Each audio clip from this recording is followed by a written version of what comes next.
Money. Most of us don't have unlimited supply. Whiskey.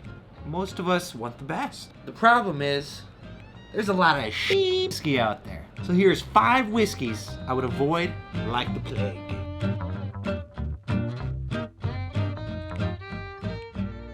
But before we start, I would like to disclose I am not a licensed whiskey master, therapist, gynecologist, or your dad.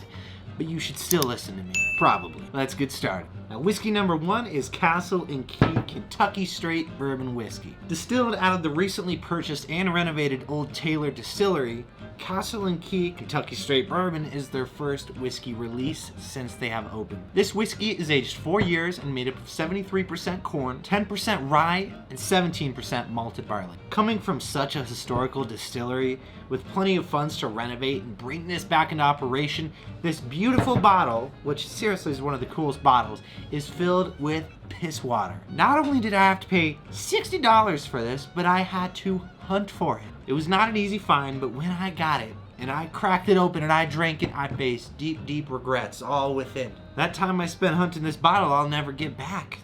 And that lingering metallic aftertaste after I drank it lasted for nearly 30 minutes. Stay away from this one. Whiskey number 2 is George Dickel 17 Year. Coming from the George Dickel Distillery, this bottle is aged 17 years and is bottled at cask strength. But hear this, a whopping 92 proof cask strength. This bottle is made up of 84% corn, 8% rye, 8% malted barley. Now, if you like George Dickel 15 and really want to step it up, I recommend 2 different options. 1, stop buying George Dickel. Or number 2, just buy more George Dickel 15 because this is not a step up from the 15 in any department besides price. I paid $270 for this bottle. And to put it simply, it is not that good. In fact, I really don't like it at all. I don't even give out pours of this to people I don't like. This bottle is high priced, low proof, and simply does not deliver in the flavor department. I recommend you run away from this one. Whiskey number 3, a little drum roll. Elijah Craig 18 Year. Distilled at Heaven Hill, Elijah Craig 18 is aged 18 years and bottled at 90 proof. It is made up of 78% corn, 10% rye, and 12% malted barley. Now this whiskey breaks my heart.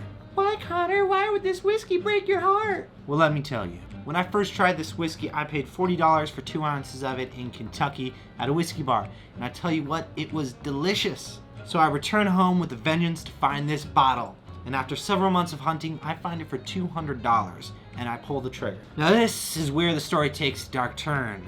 Once I get home, with excitement, I crack this bad boy open, I pour myself a wee dram, and I tell you what, it tastes like beep. With Elijah Craig 18 being a single barrel, there tends to be a lot of variance in the quality and taste from barrel to barrel. The one I got was over oaked, had harsh oak tannins, and a thin mouthfeel. Even at a $150 price tag, this whiskey is simply not worth it. That's too big of a price for too big of a gamble to know if you're even getting a good whiskey in that bottle or not. So now it sits on my shelf. It's my whiskey display princess because this thing never gets poured. For under $100, you can get a lot better whiskeys than this. Definitely recommend you stay away. And the whiskey number 4 is Blantons. Distilled at Buffalo Trace, Blantons is aged 6 to 8 years, bottled at 93 proof, and is made of mash bill number 2.